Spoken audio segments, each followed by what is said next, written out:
Hello everyone, this is Lucy. Welcome to this channel. Today we will be learning how to delete photos from Google Photos without deleting them from the So if I try to delete it from the Google Photos app, then it will delete it from my device as well.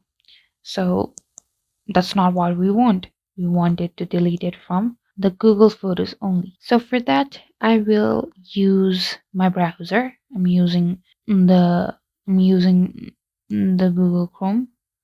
Now here, type photos.google.com and click on it. So now let's say I want to delete this particular picture. Now just go ahead and click on the trash icon, click on move to trash, and it will remove this particular photo from your Google Photos, but it won't be deleted from your phone.